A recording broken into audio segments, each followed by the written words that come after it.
Salut, je m'appelle Juliette et je suis en troisième année de médecine. Aujourd'hui, on va parler de l'appareil cardio-circulatoire. On va commencer par le cœur en regardant une par une les cavités cardiaques, puis le système valvulaire, la circulation du sang dans le cœur et enfin le système cardionecteur. On va ensuite voir la circulation artérielle avec l'arbre aortique et ses branches. On va commencer avec les cavités droites. La paroi atriale est fine. On parle de muscles pectinés car elle ressemble à des plumes d'oiseaux. La paroi ventriculaire, elle, est plus charnue. Le rôle du ventricule droit est d'éjecter le sang dans la petite circulation. Le muscle a donc besoin d'être plus développé. On va maintenant regarder plus précisément l'atrium droit et les reliefs qu'on peut trouver dans cet atrium. Pour commencer, il y a la crista terminalis, qui est un relief intercave. Elle joint la veine cave crâniale à la veine cave caudale. Ensuite, il y a l'anneau de Vieux-Sens, sur la paroi interatriale. C'est en fait la cicatrice de la fermeture de cette paroi qui était ouverte lors de la vie fœtale. Après, il y a la valvule d'Eustachi, qui est une valvule partielle de la veine cave caudale. Elle évite un reflux de sang dû à la gravité. La veine cave crâniale, elle, n'a pas besoin d'être valvulée. On a ensuite le triangle de Corr. Il se situe proche de l'implantation d'une des cuspides de la valve tricuspide. C'est le relief du nœud atrioventriculaire du système cardionecteur qu'on reverra tout à l'heure. Sur la paroi postérieure, donc que nous ne pouvons pas voir sur ce schéma, il y a la valvule de Tébétius, qui est l'arrivée du sinus coronaire dans l'atrium droit. Passons maintenant au ventricule droit. Dans le ventricule droit, il y a la trabécule septomarginale, qui est un pont de fibres myocardiques qui porte deux muscles papillaires qui sont des zones d'insertion des cordages de la valve atrio-ventriculaire. Le sang peut passer tout autour de cette trabécule septomarginale. Il faut imaginer que c'est quelque chose qui se tend au milieu de la cavité. Il existe deux autres reliefs que sont deux autres muscles papillaires. Et enfin, il y a l'éperon de Wolff. C'est une crête oblique dans la chambre d'éjection du ventricule, juste avant l'infundibulum qui est l'orifice de l'artère pulmonaire. Entre ces deux cavités droites, on retrouve la valve atrioventriculaire ou valve tricuspide. Passons maintenant aux cavités gauches. Comme dans les cavités droites, le muscle atrial est fin et d'aspect pectiné. Le muscle ventriculaire est très épais. C'est la paroi la plus épaisse du cœur. Le rôle du ventricule droit est très important. Il doit éjecter le sang dans la grande circulation avec une pression suffisante. C'est donc important que le muscle soit bien épais à cet endroit.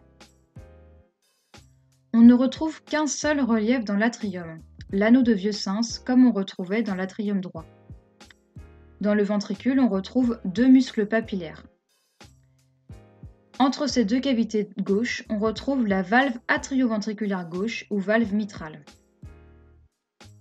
Maintenant, nous allons voir le système valvulaire.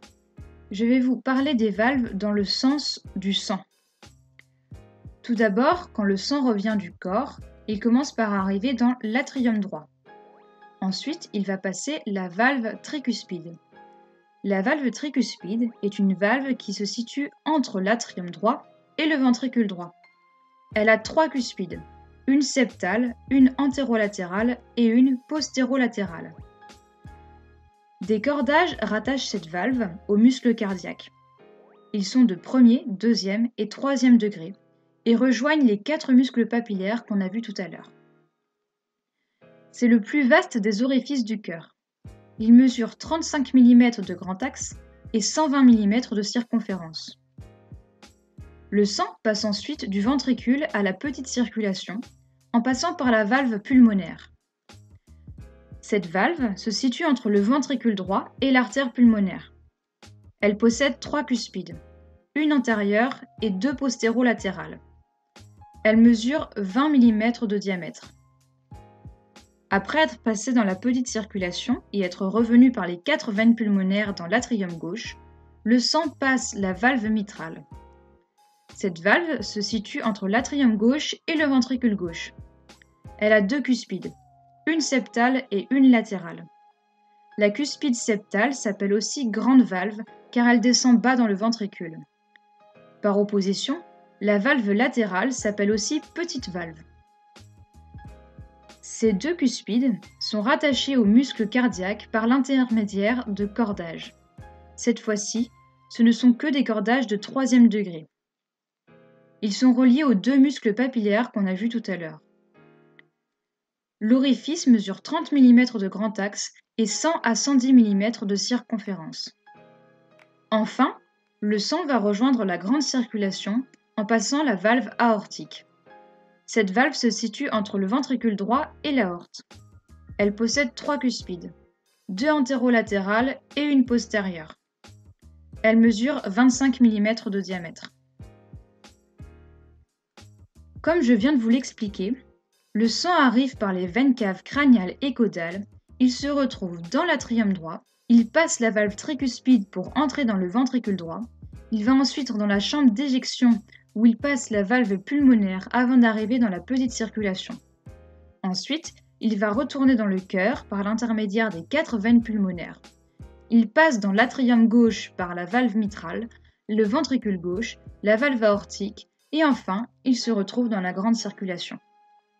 Voilà tout le trajet du sang dans le cœur. Maintenant, je vais vous parler du système cardionnecteur.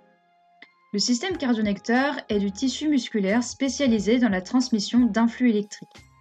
Il permet de coordonner l'activité électrique des atria et des ventricules. Il commence par le nœud sinusal ou nœud de Kessel-Flack. Ce nœud donne le rythme. Il est pacemaker. Il donne un rythme de 80 dépolarisations par minute.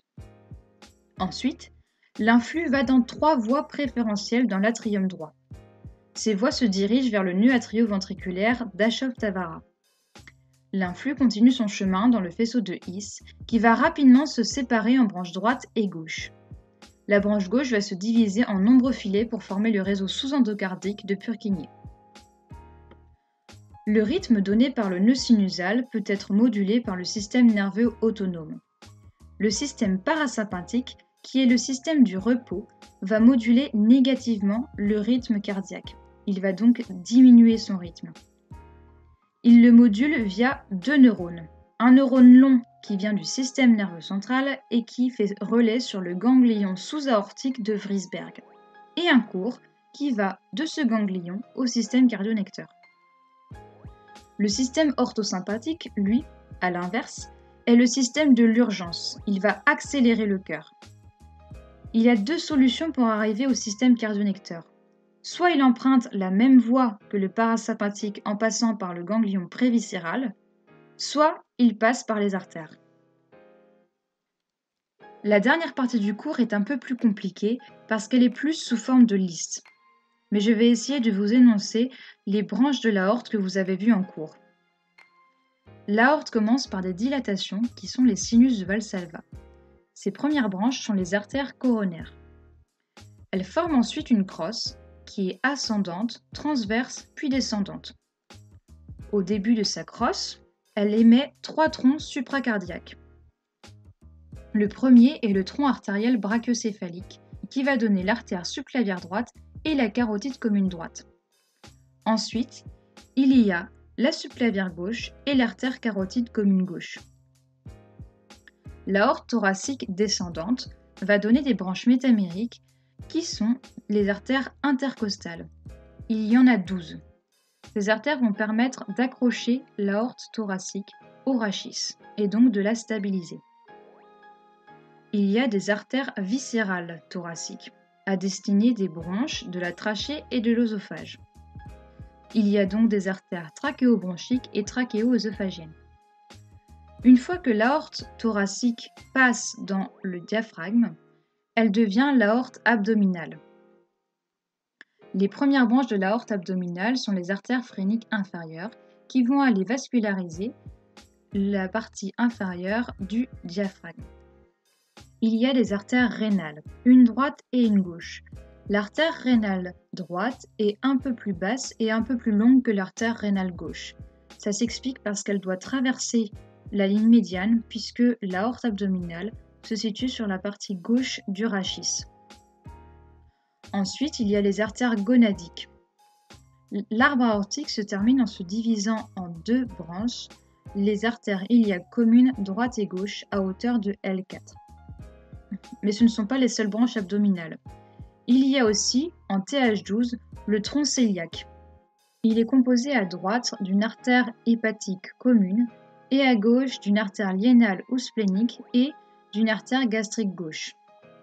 Un peu en dessous, en L1, se trouve l'artère mésentérique supérieure et encore en dessous, en L3, l'artère mésentérique inférieure.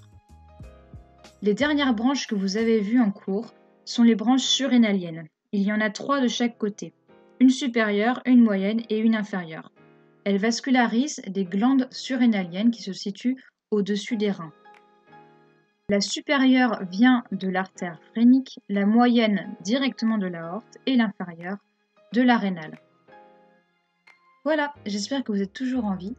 C'est un peu difficile à apprendre parce que c'est vraiment une liste, mais une fois que c'est rentré, c'est compris et ça ne sort plus.